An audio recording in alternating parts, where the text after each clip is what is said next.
Joao, me gustaría pues preguntarte cuál es tu visión, tu perspectiva como líder de la industria, del sector energético, sobre los objetivos de desarrollo sostenible.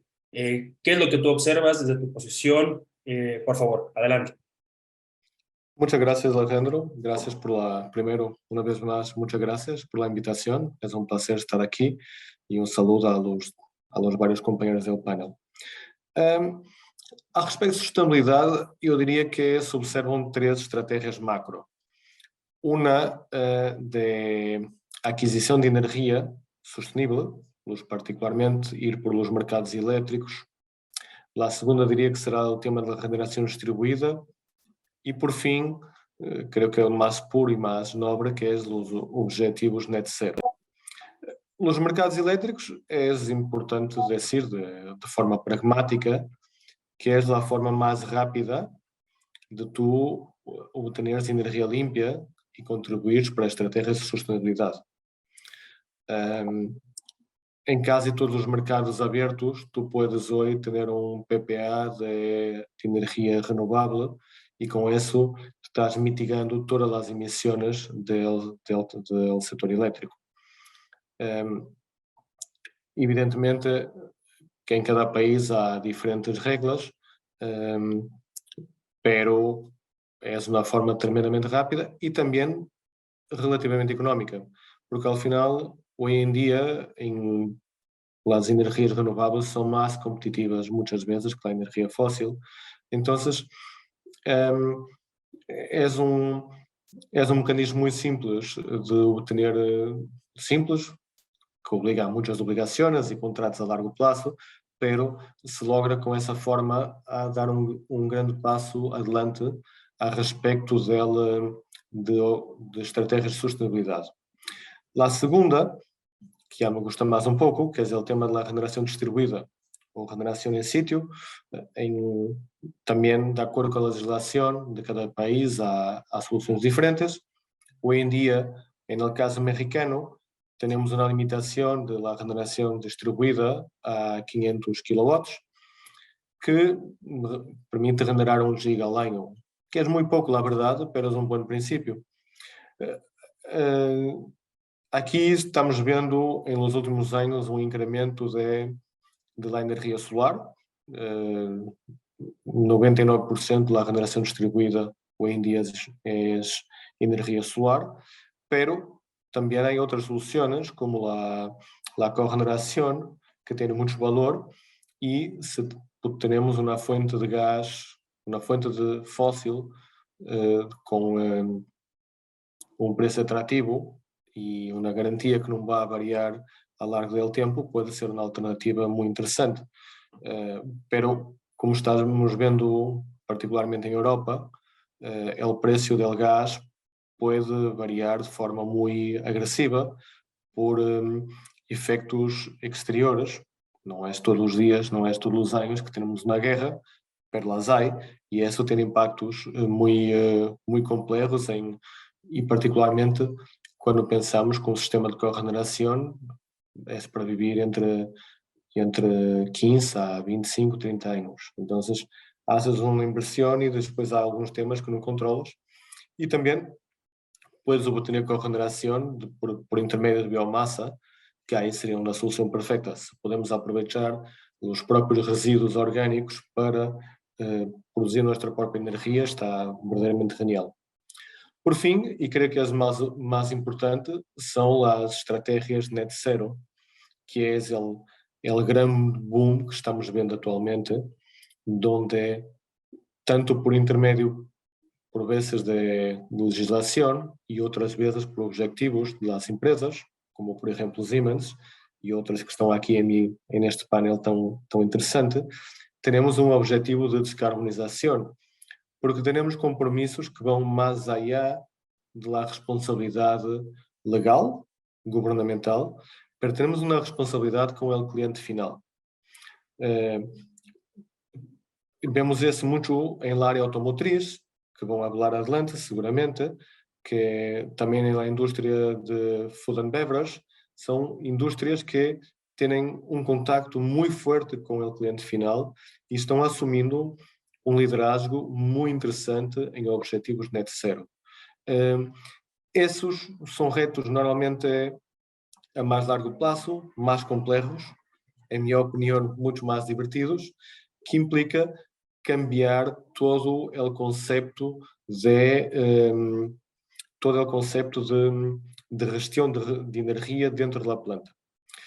E é importante também, quando falamos de estratégias de sustentabilidade, falar da economia circular, que é algo que por vezes falamos de energia e nos olvidamos de reuso el reuso de materiais, que também tem um rol bastante importante. Terminaria só que uma das estratégias muito importante que vai ter aqui, creio que impacto também, de la descarbonização, é o tema da eletrificação. Nós passamos uma forma muito eficaz de mitigar as emissões é convertir processos térmicos em processos elétricos e aí com a energia da generação distribuída ou com os mercados elétricos, tu eliminas as fontes de calor, as emissões, perdão, de uma caldeira, passas a eletricidade, tens fonte de energia renovável e logras aí a segunda etapa dos objetivos de sustentabilidade. E assim, para dar espaço aos outros, passo a pelota, de outra forma, queda hablando la hora solo. No, de acuerdo, Joe. Muchísimas gracias por esta introducción. Efectivamente, diferentes objetivos y empresas líderes son las que toman esta bandera y el compromiso de no solo ir por el tema objetivo con la ONU y los objetivos de la Meta 2030, sino también para un beneficio hacia el usuario final y las empresas. Muchas gracias. Y bueno, ahí mismo también enlazando que, como bien mencionaba yo, una de las industrias que también están muy en boga en tema de eficiencia energética y de dotar todas las, digamos, todo el impulso hacia la electromovilidad. Bueno, qué mejor que Alex preguntarte, Alex, como líder en la industria y específicamente en el tema de electromovilidad, pues, ¿qué es lo que tú observas al final del día desde Perú y, por supuesto, la región Latinoamérica? Adelante. Perfecto. Muchas gracias en principio por la invitación. Me parece bastante relevante compartir este espacio con todos los presentes y una vez más agradezco, Alejandro, la invitación y estar aquí en B2B Insight. La electromovilidad y NLS Way nacen, de hecho, desde los principales principios de economía circular, eficiencia energética, nace desde la descarbonización.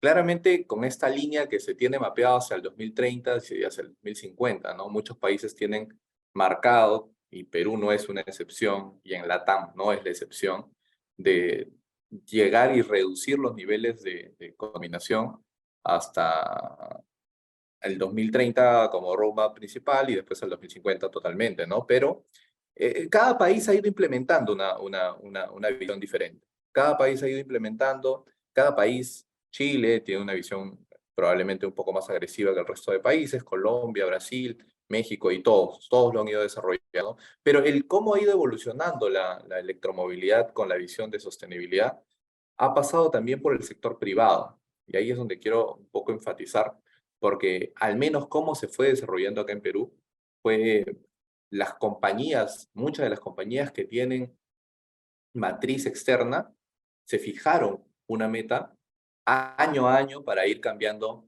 el tipo de vehículo, cambiar el vehículo a combustión por un vehículo eléctrico, porque es la única manera como reduces directamente las emisiones en tu operación, ¿no? Entonces, si bien en países como Perú, que no hay incentivos por nivel del gobierno, el sistema de transporte urbano está un poco retrasado, pero las iniciativas privadas comenzaron a correr, camiones, minería, todo tipo de minería en camiones eléctricos, última milla, ¿ya? Y soluciones incluso en puertos, que es algo pionero acá propio de Perú para LATAM, ¿no? Entonces, esas iniciativas, ojo, han tomado mucho tiempo. Muchos de estos proyectos que estamos ejecutando, que hemos ejecutado, han tomado mucho más de 1 año y medio atrás, pero ya son soluciones reales con con directas reducciones al CO2, ¿no? Entonces, ese es un poco de lo que podemos hablar directamente, sostenibilidad y cómo han ido apostando las compañías en este concepto. Y ahora, claramente, en el X-Way, a nivel LATAM, tiene un poco más de apertura en otros países como es Chile, como es Colombia, en los cuales también ha ido desarrollando estos diferentes modelos de negocio en última milla, en transporte también masivo y en transporte de carga, ¿no? Entonces, yo veo que la electromovilidad, ¿ya?, es uno de las soluciones inmediatas para llegar a materializar los conceptos muchas veces de sostenibilidad de las compañías y de los países, ¿ya? Y que va directamente al objetivo, reducir emisiones. Así que un poco ese puede ser mi comentario con respecto al concepto de sostenibilidad. Muy bien, Alex, muchas gracias por hacerlo. Y bueno, vamos a ver ahora un contraste con Fernando, él, digamos, de alguna manera representante de la industria de HVAC, que tiene mucho que ver con la eficiencia energética y operaciones comerciales e industriales ya y diferentes procesos. Pero bueno, Fer, ¿qué es lo que tú observas? ¿Cómo observas la industria sobre los objetivos de desarrollo sostenible? Adelante. Muchas gracias, Alex. Bueno, y muchísimas gracias por la invitación, la verdad, y compartir este tiempo con estos panelistas que la verdad cada quien le sabe muy bien a su rubro, ¿no? La verdad, yo concuerdo principalmente con lo que hablaba Joao, de estos 3 puntos macro en el tema de estrategias de sostenibilidad, pero me gustaría darle también un enfoque un poquito más en el tema de usuario, porque sabemos que como el tema de usuario en el tema del aire acondicionado pues, se vuelve uno de los puntos más críticos de uso de energía. Estamos hablando de entre el 40 al 60% de consumo de energía de un edificio por temas de aire acondicionado, y eso hace que estos puntos macro que platicaba Joao se pulvericen un poquito más, ¿no? Al hablar de que se pulvericen un poco más es que pues ya tenemos que entrar o observar, y estamos viendo también que la industria está empezando a evolucionar en este tema, principalmente en Latinoamérica. Si lo vemos desde el punto de vista de Estados Unidos, pues la parte de la construcción, que es uno de los puntos principales en el tema de ahorro energético por temas de aire acondicionado, pues está regulado bajo ciertos materiales eficientes, etc., ciertas regulaciones que los ayudan, pero el tema de Latinoamérica no es forzado, ¿no? Pero lo que da gusto y lo que nos ayuda mucho es que la mayoría o ese tipo de pensamiento ya está empezando a permear entre los usuarios. Entonces esto hace que empiecen ya a buscar este tipo de alternativas, principalmente uno de los puntos iniciales que es construir de manera eficiente y de ahí después ya brincar al tema de la digitalización, servicios inteligentes, monitorización de variables. Pues, como sabemos, todos los usuarios en temas industriales y en temas comerciales, pues tienen un recinto que cambia con respecto al tiempo porque los usuarios pues, van cambiando la utilización del edificio y es necesario estar midiéndolo, ¿no? Como decimos ahí, no se puede controlar lo que no se mide, ¿no?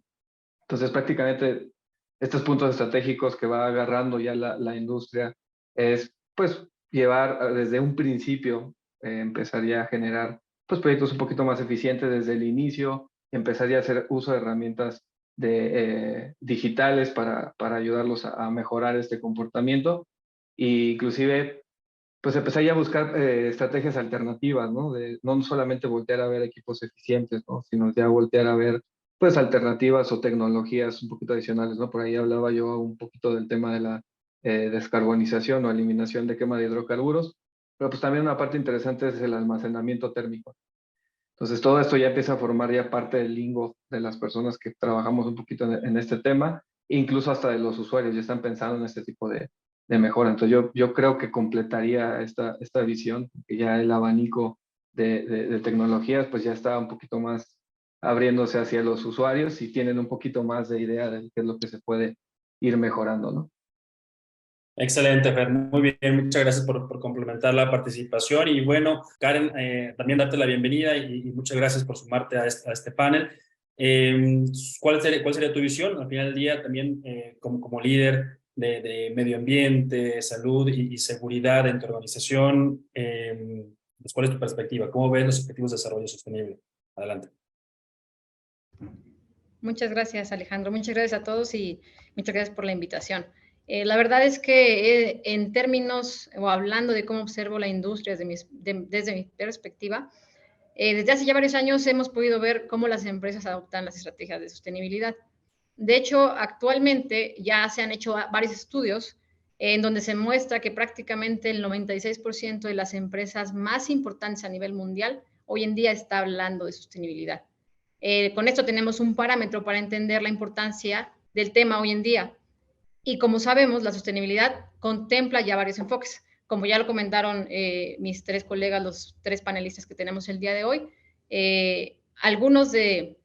son varios enfoques los que se contemplan, pero básicamente lo que se busca es garantizar que hoy y mañana tengamos oportunidad de acceso a todos los recursos, ¿no? En este caso, las estrategias que yo he visto en algunas de las empresas respecto específicamente sostenibilidad enfocada en medio ambiente, sí, como lo comentan, se habla de temas de disminución de las emisiones básicamente, o el net zero. Por otra parte, también he visto que se habla de disminuir los impactos en beneficio de la biodiversidad, de la energía y del agua. Por otro lado, las estrategias que se enfocan más en la igualdad de género, que también es parte de la sostenibilidad, están enfocadas en cerrar el gap de la brecha salarial entre hombres y mujeres y empoderar a la mujer, ¿no? También otro de los temas que se tocan en la sostenibilidad es estrategias enfocadas en eliminar la pobreza, el hambre y buscar que el trabajo decente permita el crecimiento económico, ¿no?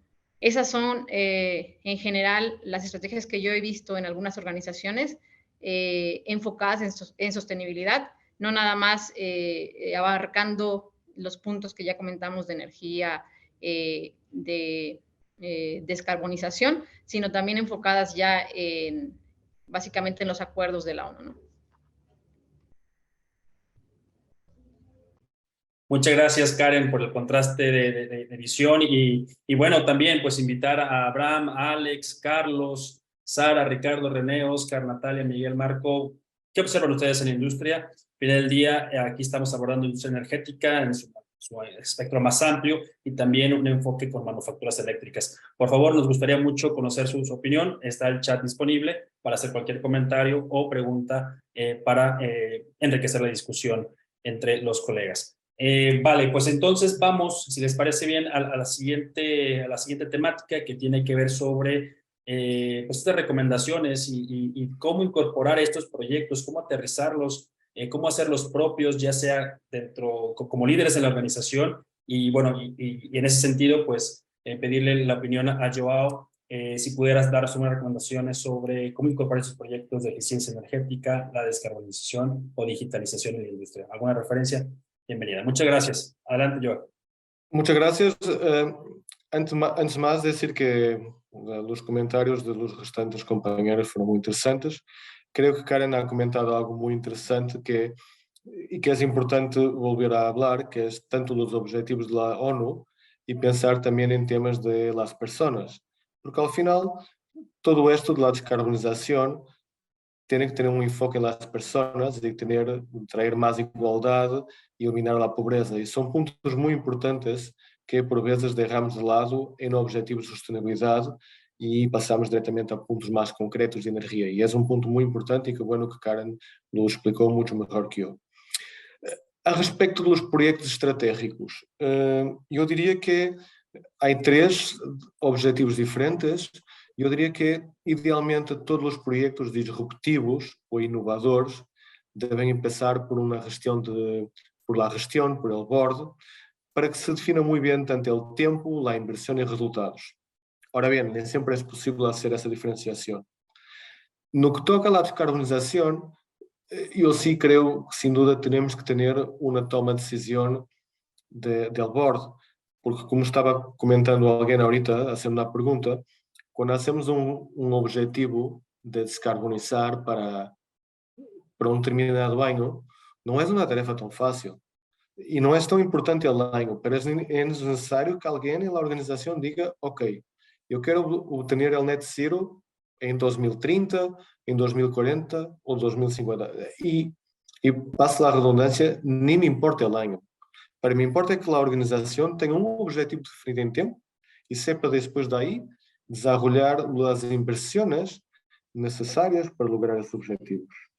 Entonces, y es importante pensar que en empresas que estão em crescimento, afortunadamente Siemens va crescendo, el net zero que teníamos en 2020, la cantidad de producción que tenemos en 2020 es más baja que 2025 y va a ser bastante más baja que 2030. Entonces tenemos que hacer sucesivos planos porque las emisiones también van cambiando cuando incrementamos la producción. A respecto de la eficiencia energética, hay un tema que habló hace rato Fernando, creo que está muy bien, que el principal reto de la estrategia de eficiencia energética es saber medir.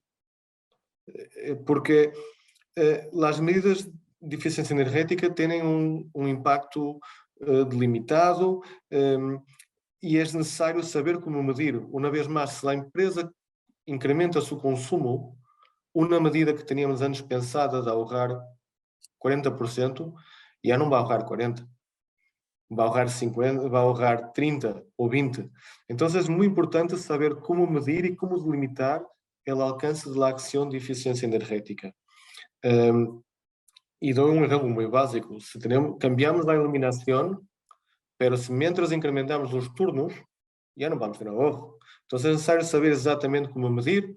Hay metodologías como la IPMVP que permiten hacer esas comparaciones y que son muy interesantes, pero es muy importante que las empresas sepan cómo van a hacer sus mediciones y cómo vão desarrollar la estrategia sobre metodologias sérias, porque de outra forma também se generam, vamos dizer, roças internos complicados. A respeito da digitalização, eu creio que vamos todos para allá, não teremos de outra. É como os celulares, já todos recebemos correios em celulares e não podemos cambiar. Há 10 anos era impossível. O que vai a ser diferencia aí, creio que é um tema muito estratégico, é a velocidade com que tu vas abraçar a digitalização. Se tu tomas um rol, evidentemente que varia de indústria para indústria, pero é também é um processo contínuo. Mas muitas vezes mais importante que seja a administração, é que tenhas os key players em las várias áreas de la indústria que tenham esse espírito inovador e entendam que a partir do momento que entras em um rol de digitalização, vas a cambiar muitas vezes. Cada vez vai ser mais eficiente, cada vez vais ter novas ferramentas e cada vez vai ser melhor. E creio que também que é importante mencionar que vão muito de la mano. Tu não logras fazer descarbonização sem digitalização e sem digitalização também não vais lograr a descarbonização. Uma frase muito interessante que conozco é que a descarbonização é o coração e a digitalização é o cérebro. Então, vão muito de la mano. Pero assim, cada uma tem os seus pontos mais importantes, pero mais que todo, creio que a incorporação desde arriba e a responsabilidade del board é sempre um ponto muito, muito importante. Muy bien, Joe, muchas gracias por las referencias incluso en los 3 tipos de proyectos. Muy bien. Y bueno, por favor, Alex, bueno, antes de darte la palabra, también contarles que ya hay una pregunta que está disponible para dar su opinión, si quien tenga la posibilidad de hacerlo, ya sea panelistas o audiencia. Existen aquí empresas de petróleo y gas que tienen como meta el Net Zero Emissions en el 2030. Y la pregunta es, ¿realmente se cree que esto se pueda lograr? ¿Y bajo qué camino se podría seguir? Entonces, es una pregunta abierta para quien decida tener alguna opinión en el tema. Bien, Alex, ¿cuál sería, desde tu perspectiva como líder de organización, cómo incorporar ese tipo de proyectos a las empresas que están en este momento, pues a lo mejor evaluando el tema de electromovilidad? Por favor, ¿cuál es tu opinión? Perfecto. Mira, ¿cómo se ha ido ejecutando esto o cómo se ha ido desarrollando?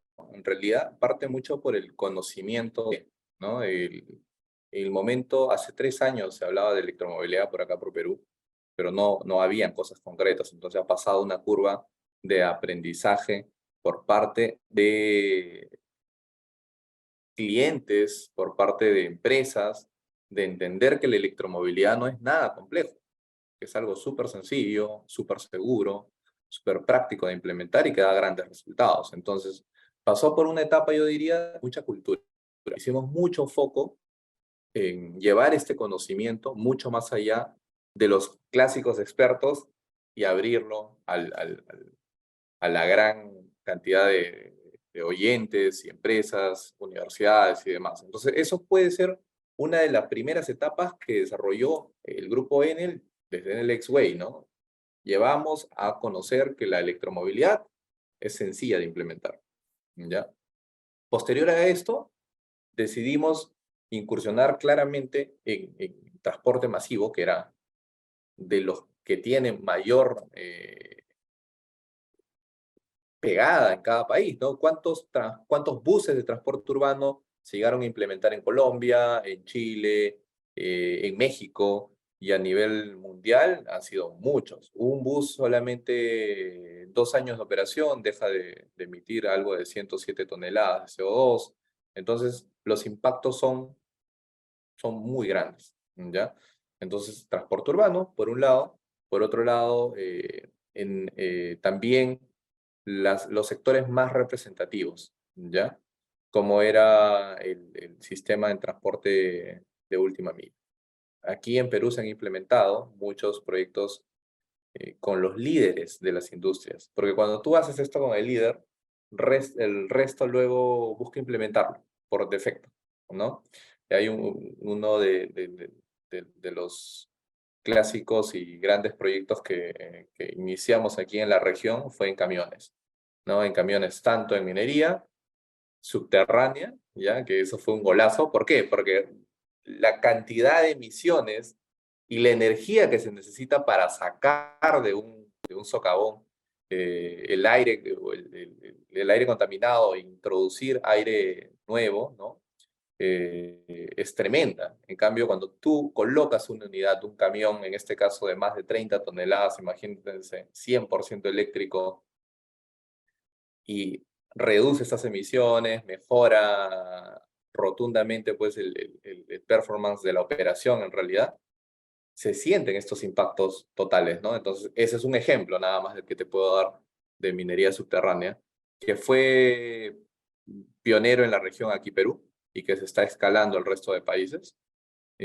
Otro de estos han sido en reparto, y claramente en reparto sí hay una mayor, o ha habido un mayor desarrollo en México, ¿ya? Y hay muchos referentes ahí, última milla, camiones también de reparto, vans.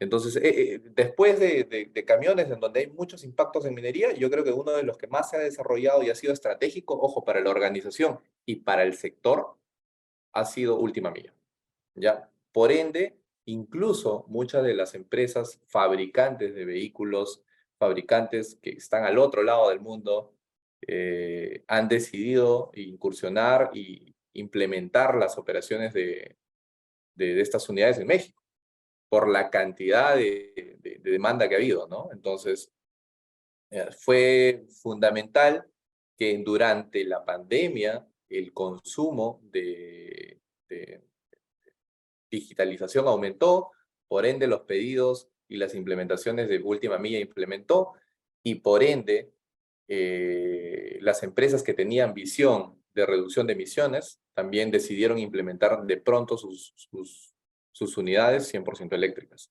Y ahí es donde nosotros participamos en tener coberturado toda la operación, tener coberturado pues el recorrido, ¿ya?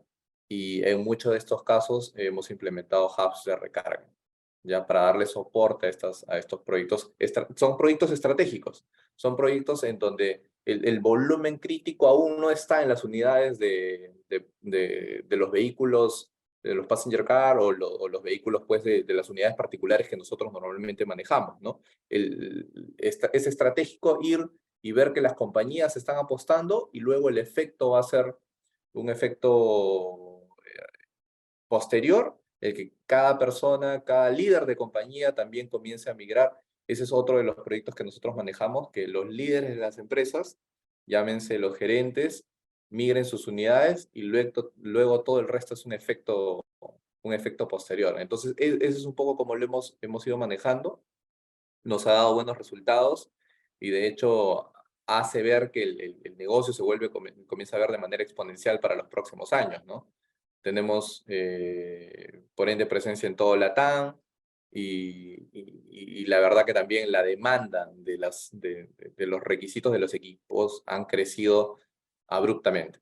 Y finalmente, para hacer un poco de match con lo que venía hablando Joao, Fernando también, era los edificios. Los edificios y el sector de real estate también comienza a implementar nuevos proyectos con hubs de recarga dentro de sus estacionamientos, ¿no?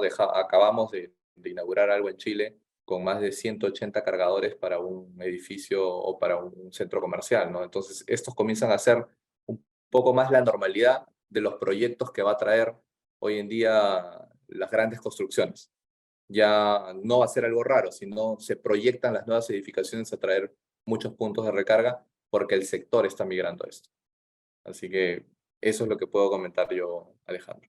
Muy bien, Tocayo. Pues muchas gracias por estas referencias. Y bueno, también antes de darle la palabra a Fernando, también ya hay una nueva pregunta desde María Eugenia Arce. Muchas gracias, María Eugenia. Bueno, desde sus empresas están logrando impulsar estas iniciativas o estrategias frente a gobiernos que no precisamente están permitiendo que las reformas de energía soporten esos proyectos. Acuérdense que es una pregunta abierta, colegas de la audiencia, colegas panelistas, quien decida tener alguna opinión, por supuesto, en su intervención ahí se realiza. ¿Vale? Bien, Fer, pues adelante. ¿Cómo incorporar estos proyectos estratégicos desde tu punto de vista? Por favor, adelante.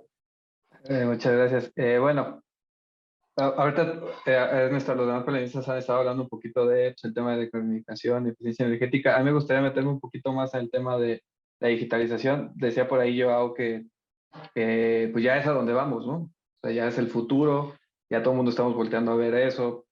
El ejemplo más claro está en la telefonía celular.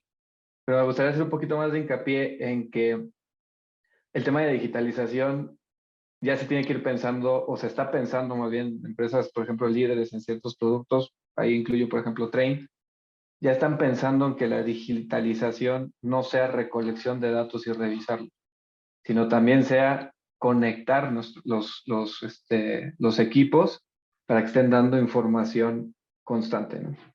Esa información constante, pues nos va a permitir tomar decisiones interesantes, ¿no? Importantes. Por ahí han estado hablando todos los panelistas, hemos coincidido en el tema del triple bottom line y de la economía circular. Y prácticamente para poder decidir esta parte, pues tenemos que cumplir los 3 pilares que por ahí nos estaban platicando, que es el tema de social, el tema ambiental y el tema que sea pues factible su implementación, ¿no? Pero eso solamente lo podemos decidir siempre y cuando tengamos este tipo de datos. Entonces, por eso la digitalización o la adquisición de datos o el monitoreamiento remoto ya empieza a formar una columna vertebral de este tipo de decisiones, ¿no? Y es lo que nos va a marcar el riel, o nos marca el riel, de qué proyectos a mí me conviene incorporar dentro de mis estrategias. La mayoría de las estrategias, la mayoría de las que trabajan o tienen este alcance en bolsa, pues trabajan bajo un reporte medioambiental de gobernación y social, que pues van tasando con respecto a lo que van viendo o el comportamiento que van viendo de su mercado. Pero ahora, ¿qué pasaría si dentro de ese comportamiento de mercado adquirimos o tenemos datos del comportamiento de nuestras plantas o nuestras sedes de realización de productos, nuestras comercializadoras, hablando en el tema de Alex, en el tema de movilidad? Pues entonces nos empieza a dar información relativamente gorda o importante que nos va a marcar el foco o la diana de dónde tenemos que tirar la flecha y podamos decidir con todas las de la ley y decir, aquí esto es lo que nos va a traer esta descarbonización, esta reducción de huella de carbono o esta reducción de nuestras cuentas de energía. Entonces, por eso yo quería hablar un poquito, enfocarme un poquito más en el tema de digitalización, porque para allá vamos. Y no se queda solo en la adquisición de datos, sino también el tema de cómo operamos los sistemas, los equipos. Y los equipos se van a estar conectando directamente en nubes, ¿no? Entonces, ya empieza a tomar un poquito más de forma, ¿no? Muy bien, Fer, muchas gracias por este complemento. Y bueno, darle la palabra también a Karen. También seguramente en el proceso de producción, pues existe también pues estas situaciones de cómo aterrizarlo, cómo incorporar estos proyectos de eficiencia energética, digitalización o descarbonización. Por favor, Karen, adelante. Así es, muchas gracias. De hecho, esta pregunta me gusta mucho porque la verdad es que hay muchas cosas que podemos hacer, desde temas muy grandes hasta acciones pequeñas del día a día. Primero que nada, considero que hay que iniciar todos los proyectos involucrando a los líderes para que conozcan las ventajas y con ello puedan apoyar este tipo de proyectos. Por ejemplo, en términos específicos, hablando de temas de eficiencia energética, como primer paso, yo propondría la instalación de sistemas o plataformas para monitorear el consumo energético, justamente con la finalidad para poder obtener datos que ayuden a la toma de decisión y con ello poder buscar la eficiencia energética. También existen ya softwares que de manera inteligente hacen que la energía se utilice solo en el momento que realmente se necesita. Claramente podemos ver el ejemplo de la automatización de luminarias y demás, pero realmente este proceso se puede aplicar en muchos procesos más completos, ¿no? Perdón, me entra una llamada. También podríamos iniciar también por el análisis para poder reemplazar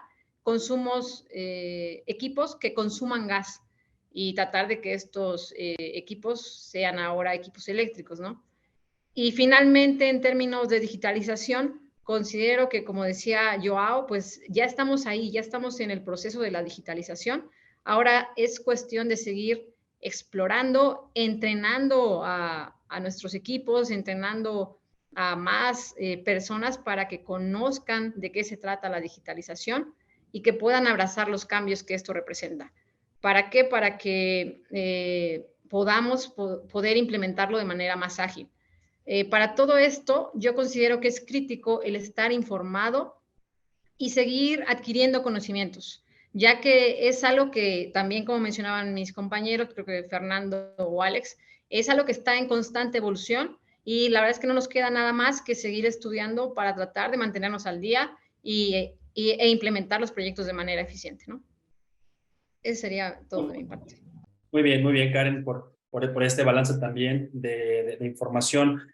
Bueno, ahora la verdad es que nos faltan 15 minutos para la sesión. La verdad es un reto, nos faltan dos preguntas completas. Entonces, bueno, pues busquemos, ¿no? De logro estar lo más cercano a ese objetivo de hora de conversación. Bueno, entonces vámonos, yo con un tema, además de la pregunta que tú ya quieres contestar sobre cómo lograr impulsar estas iniciativas o estrategias frente a gobiernos que no precisamente lo están permitiendo. También preguntarte sobre el impacto del nearshoring. Al final del día es un crecimiento como tal que de pronto se puede ver como contraintuitivo con el tema de sostenibilidad, ¿no? Incluso tú mismo mencionabas que pues, si queremos crecer como organización o fabricar más, de pronto eso al mismo tiempo te lleva a un mayor consumo de diferentes tipos de recursos. Entonces, ¿cómo lograr ese balance? ¿Cuál es el impacto del nearshoring? Y sobre todo, esta pregunta de María Eugenia, si tienes alguna opinión, bienvenida. Adelante, yo. Gracias. Atacando primero el nearshoring, yo creo que para empezar no es algo así tão nuevo.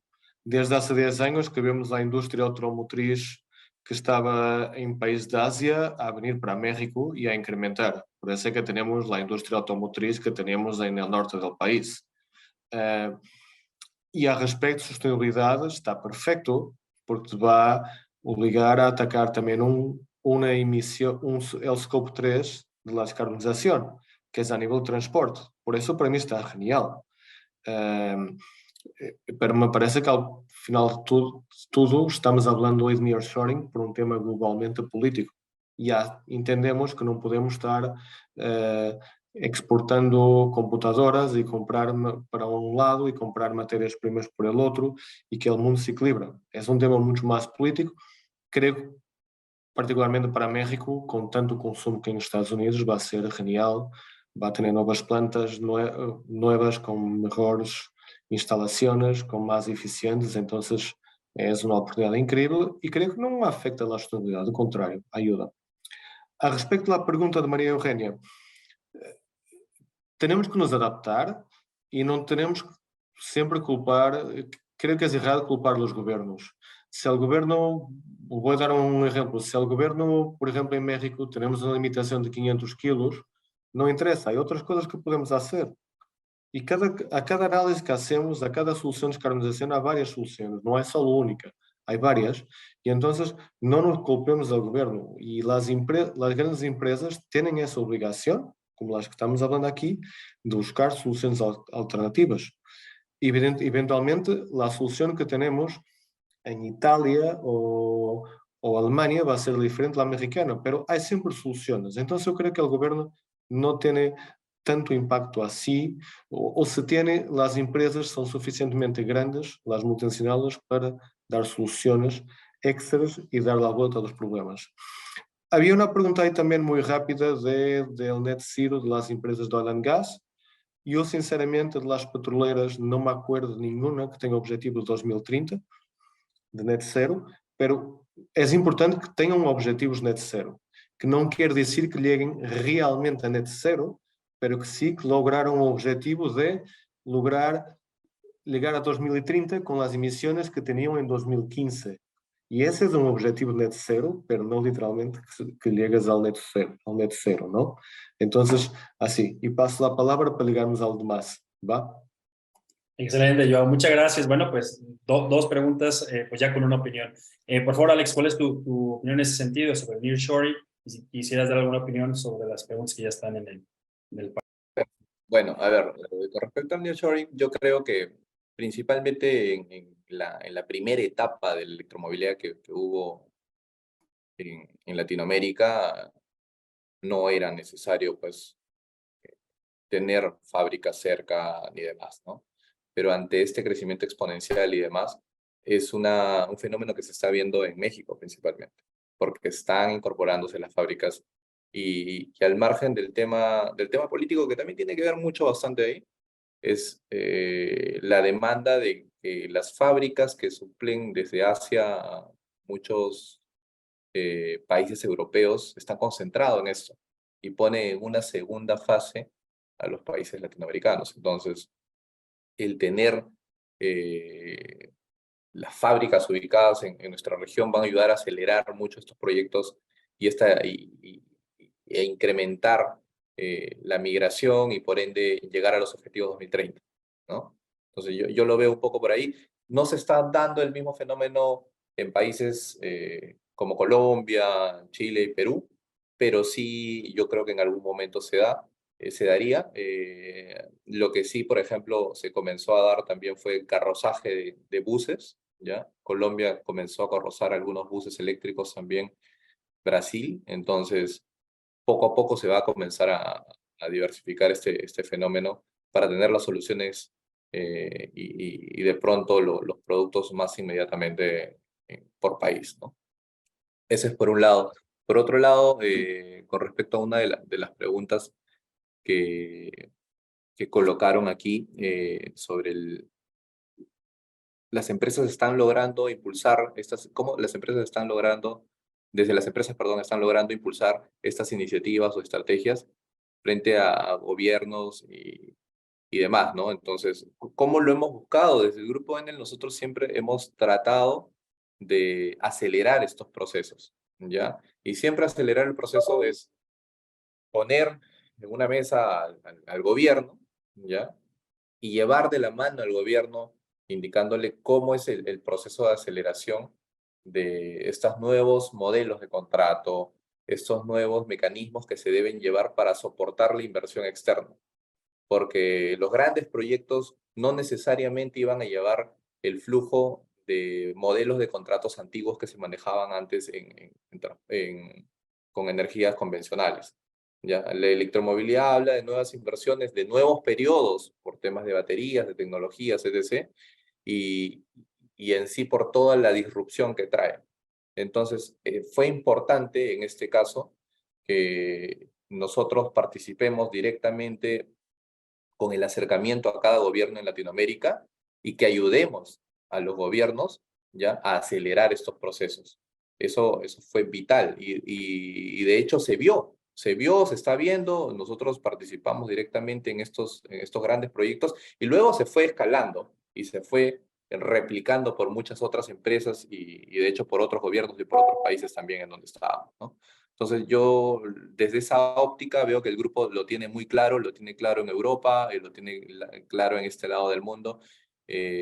Partir con este tipo de iniciativas, también buscar claramente también, después de estructurar los proyectos de transporte, también buscar los beneficios para los primeros años de la tecnología, ¿ya? Hasta que estos ya cubran su propio rumbo, ¿no? Pero al inicio es clave tocar esto, hacer un doble clic sobre lo que se necesita para que se acelere. Y eso ha funcionado bastante bien en los países al menos donde hemos operado siempre como grupo N. Muy bien, Alex, muchas gracias. Bueno, Fer, ¿cuál sería tu visión, este impacto del nearshoring, como líder de la industria de aire acondicionado, por favor? Gracias. Voy a ir rápido para dejarle espacio a Karen. En el tema del nearshoring, a mí, en lo personal, lo que me llama mucho la atención y me gusta mucho, independientemente de toda esta interacción política que tiene, la mejora en tiempos de logística, etc., dos puntos en impactos ambientales. El primero es acortar esa transportación de materias primas, producto final, etc., que eso definitivamente nos pega principalmente en la generación de huella de carbono, ¿no?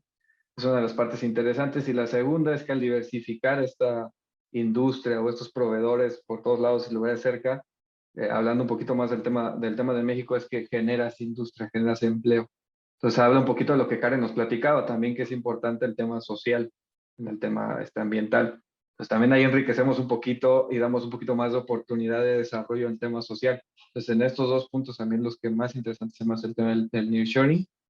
Y con respecto a lo que platicaban de los gobiernos, no voy a politizar esta plática, pero concuerdo con lo que dice Joao, siempre hay otras opciones. Concuerdo con lo que dice Alex, siempre es bueno traértelo de la mano y decirle, oye, observa cómo está cambiando el mundo y te tienes que ir adaptando.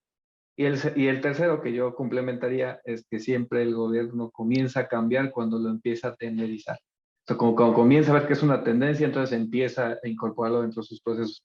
Entonces, pues levantar la mano y decir, oye, yo tengo estos casos, y para que pues, también se vaya poniendo todo sobre la mesa, ¿no? Oh, excelente, Fer. Muchas gracias. La verdad es que era inevitable que surgiera un tema político más por lo, pues, al menos álgido que se encuentra el estado de ánimo de muchas empresas y profesionales en la industria, al menos acá en México. Bueno, Karen, pues muchas gracias. Ahora, pues continuamos contigo sobre tu opinión respecto al impacto del nearshoring como líder de ambiente, salud y seguridad. Por favor, ¿cuál es tu opinión al respecto? Vale, muchas gracias, Alex.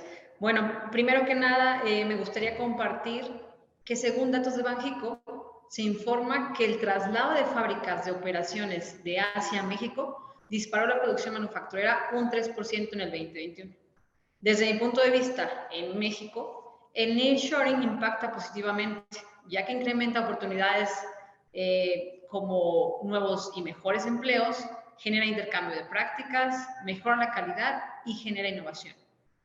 Respecto al punto específico de sostenibilidad, ¿qué se espera del nearshoring? Pues bueno, en este caso se espera tener una reducción de emisiones de CO2. Básicamente es el impacto más grande que se busca o se espera tener del nearshoring. Por otro lado, considero que hay otros retos, como ya los compañeros lo mencionaban anteriormente, mis compañeros ponentes. En este caso, pues los retos que se vienen es enfrentar justamente el consumo, el incremento en el consumo de los recursos. Por ejemplo, el incremento en el consumo de agua, la energía y el propio suelo o la tierra en donde se van a instalar estas industrias. Pero en términos generales, considero que es un buen momento para México y que debemos de aprovecharlo en beneficio de los trabajadores y de la economía. Y bueno, pues también es cierto que, bueno, con esto nos vamos ya a la última pregunta, donde me gustaría, pues de igual forma, preguntarles, en este caso a Joao, ¿no? ¿Qué recomendaciones puedes compartir a colegas líderes de la industria para acceder a nuevos mercados, acceder a nuevos productos, a tecnología o que se desarrollen alianzas para el logro de los objetivos trazados tanto de crecimiento como de objetivos de desarrollo sostenible? Así es que, por favor, Joao, ¿cuál sería tu conclusión en esta parte? Estás en mute.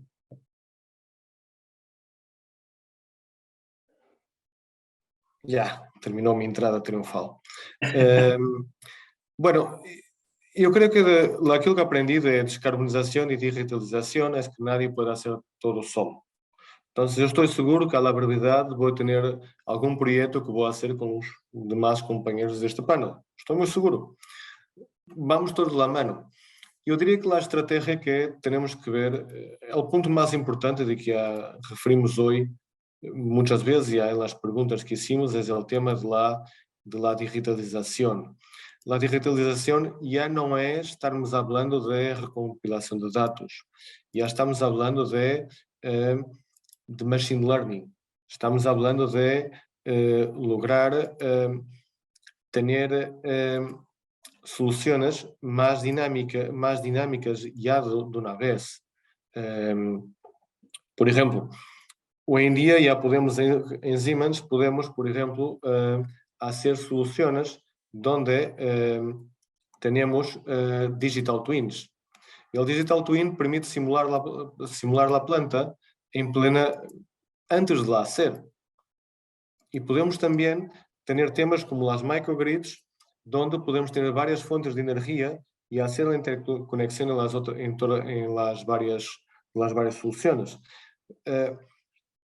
Temos em temas de HVAC também, há várias soluções. A digitalização hoje em dia permite canalizar o estado da instalação minuto a minuto, segundo a segundo. Então se cambia todo o paradigma e evitamos sempre uma coisa importante, que é o erro humano. Então já está aí de uma forma muito forte e cambiando cada vez mais. São mais inteligentes que nós outros, por vezes, e depois há soluções concretas que podemos aplicar. Mas mais que tudo eu diria que temos temas de... Já não é recompilação de dados. A digitalização já vai mais adiante com temas mais inteligentes. Eu diria que aquilo que nos falta hoje em dia é passar os objetivos de digitalização para as pymes. Porque é muito fácil para as multinacionais que estão acá invertir em recursos e em pessoas para digitalizar. Pero as pymes, que nem por vezes têm capacidade para fazer um projeto de eficiência energética, porque não têm gente. Aí é que temos que dar um suporte, temos que trabalhar, em cima chamamos mercados não servidos, de como podemos apoiar essas empresas, porque isso vai generar mercado para nós outros também, vamos ser sinceros, pero como podemos ajudar as pymes a ir de la mano com nós outros? Uma forma são com a descarbonização. Se eu tenho um objetivo net zero e decido que meus provedores sejam net zero, eles vão ter que ir de la mano com nós outros.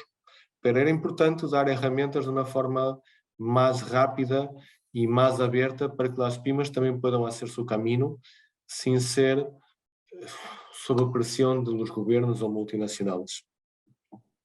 Excelente, muchas gracias, Joao, por traer también el tema de las pymes y la importancia de colaborar con ellas para lograr y que se sumen a esta ola que efectivamente ya está pues en planes aterrizados, con hechos contundentes con las grandes empresas, pero vaya, se distingue un rezago importante todavía con pymes. Muchas gracias por poner en la mesa y bueno, también ahí complementando esta parte de la respuesta que María Eugenia y la participación que María Eugenia hacía, donde ya se habla de la industria 4.0, quizá ya la 5.0, y bueno, todo esto impulsado por la digitalización, Machine Learning, sostenibilidad y IoT. Bueno, muy bien.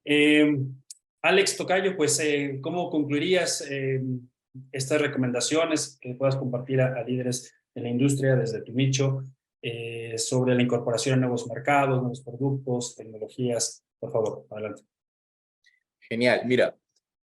Antes de mencionar el tema de digitalización, que veo que está bien marcado en el panel, que lo tenemos eso súper claro, todo va a ser muy arraigado a la digitalización. Yo creo que es fundamental mencionar el ecosistema, y es algo que funcionó mucho, ¿no? Desarrollar el ecosistema de electromovilidad, que es uno de los conceptos que hemos ido poco a poco sentando en cada país, y el concepto de electromovilidad, de hecho, de ecosistema, perdón, de electromovilidad, fue algo que funcionó, porque lo dirigimos a todas las aristas, sector privado, sector público, sector academia, prensa, bueno, dentro de la prensa, medios especializados y demás, ¿no? Y entonces es como esto llegó a tener diferentes actores por ahí, a fondos también de inversión, porque todo está relacionado, ¿no? Entonces, le das un 360, generas un ecosistema y dejas de ser una compañía que impulsa esto. Si no te vuelves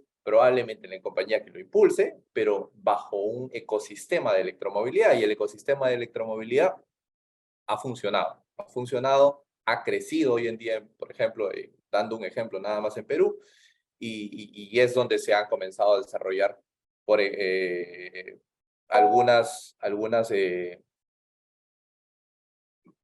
manufacturas o algunas empresas que han comenzado a desarrollar pues el ensamble de buses. Por otro lado, empresas que han desarrollado plataformas también, ¿ya? Y empresas que han ido innovando también con algunos desarrollos por país o por sectores y demás. Y aquí profundizo un poco el tema de la digitalización, porque la digitalización fue el pilar fundamental, ¿no? Nosotros hacemos optimización, por ejemplo, de carga o de recarga a raíz de los aplicativos que manejamos. Nosotros hacemos balance de cargas a raíz de los aplicativos que manejamos. Nosotros, el concepto de electromovilidad, eficiencia energética, está basado con nuestras plataformas. Entonces, la electromovilidad es un fiel reflejo de que la economía circular y todos estos conceptos que hemos venido hablando hoy ya vienen funcionando y se vienen implementando, y lo que queremos es masificarlos a través de la generación de seguir fortaleciendo el ecosistema de electromovilidad. No, buenísimo, buenísimo, buenísimo, Alex. La verdad es que muy, muy completa la intervención y estas recomendaciones y además las referencias. Muy bien, pues terminar. ¿Cuál sería tu postura sobre estas recomendaciones, sobre la adopción de nuevos mercados, nuevos productos, tecnología, alianzas? Por favor, contigo terminamos, Fer. Muchas gracias. Bueno, nada más como recomendaciones, principalmente acérquense a empresas como nosotros, porque bueno, hablo yo en nombre de Train, pero estoy seguro que la mayoría estamos igual, Alex y Joao seguro igual, tenemos objetivos medioambientales muy marcados.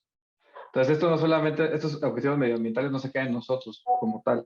Eso nos obliga a generar pues, productos que cumplan con este tipo de regulaciones, que sean más amigables con el medio ambiente, estrategias de negocio que ayuden a empresas de bajo alcance, como manejaba Joao.